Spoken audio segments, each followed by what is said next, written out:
परिचय।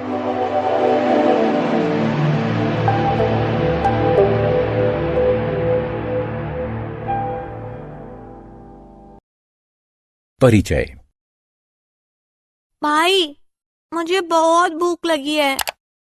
लो मोना, इसे खा लो, तुम्हारी भूख मिट जाएगी। मोना, क्या तुम अनुमान लगा सकती हो कि प्रतिदिन हम जो खाना खाते हैं वो कहाँ से आता है? नहीं भाई, मैं केवल इतना जानती हूँ कि खाना हमें पेड़ पौधों से मिलता है, पर कैसे मिलता है मैं नहीं जानती। भाई तुम बताओ ना। बच्चों, इस पाठ के अंतर्गत हम खाद्य पदार्थों की विविधता के बारे में जानेंगे और जानेंगे कि ये कहाँ से आता है। उद्देश्य।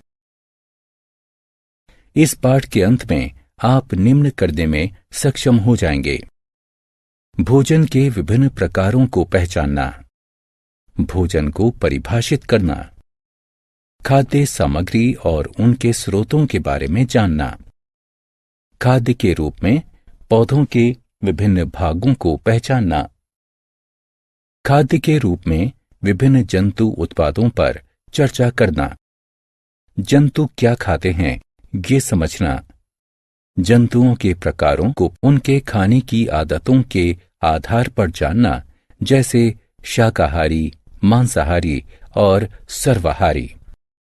विभिन्न खाद्य पदार्थ। जरा इस भोजन को देखिए। आपने क्या देखा? इस प्लेट में विभिन्न प्रकार के खाद्य पदार्थ हैं और प्रत्येक खाद्य पदार्थ एक से अधिक संघटक से मिलकर बना हुआ है। जैसे रोटी गेहूं के आटे को पानी के साथ गूंथकर बनाई जाती है। इसी तरह दाल, दलहन, पानी, नमक और अन्य मसालों को मिलाकर बनाई जाती है। खाद्य पदार्थ और उनके स्रोत। जैसे कि हम पहले ही चर्चा कर चुके हैं कि ऊर्जा प्राप्ति के लिए हमें भोजन की आवश्यकता होती है और जब हमें भूख लगती है तब अपना पेट भरने के लिए भी भोजन की आवश्यकता होती है। हम भोजन को ऐसे पौष्टिक पदार्थ के रूप में परिभाषित कर सकते हैं जिसे जीवन को बनाए रखने के लिए, ऊर्जा प्रदान करने के लिए, वृद्धि एवं विकास को बढ़ावा देने के लिए खाया, पिया या अन्य रूप में शरीर के अंदर लिया जाता है। भोजन कहाँ से आता है? अब हम इस बात पर चर्चा करेंगे कि खाने के लिए विभिन्न खाद्य पदार्थों को हम कहाँ से प्राप्त करते हैं। ज्यादातर खाद्य पदार्थ हम पेड़ पौधों से प्राप्त करते हैं, जैसे सब्जियां, फल, गेहूं का आटा, दाल, मक्की का चिवड़ा, ब्रेड, वनस्पति तेल आदि। कुछ भोज्य पदार्थ हम जंतुओं से भी प्राप्त करते हैं, जैसे दूध, दही, मक्खन, घी, अंडे आदि।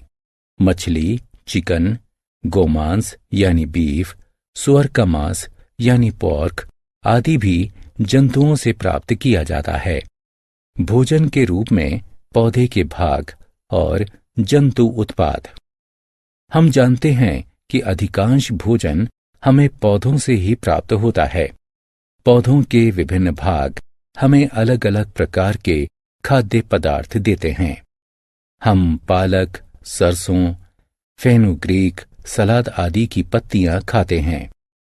बहुत से पौधों के फल और सब्जियों के रूप में खाए जाते हैं। बीजों को अनाज, मसाले, अंकुरित दालों के रूप में और वनस्पति तेल निकालने के लिए इस्तेमाल किया जाता है।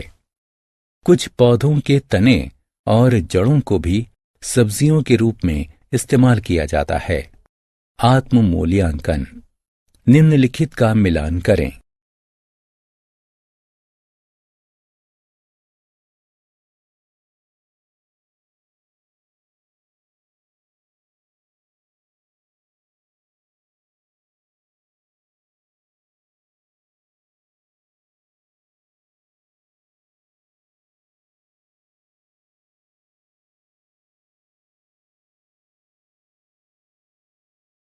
भोजन के रूप में पौधे के भाग और जंतु उत्पाद। जैसे हम पहले ही चर्चा कर चुके हैं कि अधिकांश भोज्य पदार्थ हमें पौधों से ही मिलते हैं।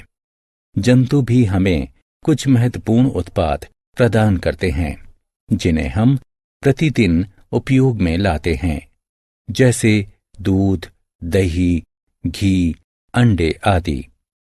हमें दूध गाय, भैंस, बकरी से, यहाँ तक कि रेगिस्तान में ऊंट से भी मिलता है। मुर्गियों और बत्तखों से हमें अंडे मिलते हैं। मुर्गा, बकरी, ऊंट आदि से मीट मिलता है। मछली और झींगा भी खाया जाता है और मधुमक्खी हमें शहद देती है। जंतु क्या खाते हैं? क्या आप जानते हैं कि जंतुओं को उनके आहार संबंधी आदतों के आधार पर 3 प्रकार में बांटा जा सकता है। ये हैं शाकाहारी, मांसाहारी और सर्वाहारी। शाकाहारी वे जीव होते हैं जो केवल पेड़ पौधों को खाते हैं।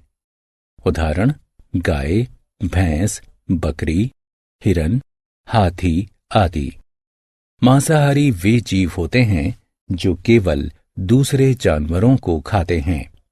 उदाहरण सिंह, बाघ, जगुआर, सियार आदि। जबकि सर्वाहारी जंतु पौधों और जानवरों दोनों को खाते हैं। उदाहरण कुत्ता, कौवा। आत्म मूल्यांकन। प्रश्नों को पढ़िए तथा निम्नलिखित विकल्पों में से सही चित्र पर क्लिक करें। सारांश। आइए हमने जो कुछ सीखा है उसे संक्षेप में दोहराएं। कोई भी पौष्टिक पदार्थ जिसे जीवन को बनाए रखने के लिए, ऊर्जा प्रदान करने के लिए, वृद्धि एवं विकास को बढ़ावा देने के लिए खाया, पिया या अन्य रूप में शरीर के अंदर लिया जाता है, भोजन कहलाता है। पौधे भोजन का मुख्य स्रोत होते हैं। हमें जंतुओं से भी भोजन प्राप्त होता है। शाकाहारी वे जीव होते हैं जो केवल पेड़ पौधों को खाते हैं। मांसाहारी वे जीव होते हैं जो केवल दूसरे जानवरों को खाते हैं, जबकि सर्वाहारी जंतु पौधों और जानवरों दोनों को खाते हैं।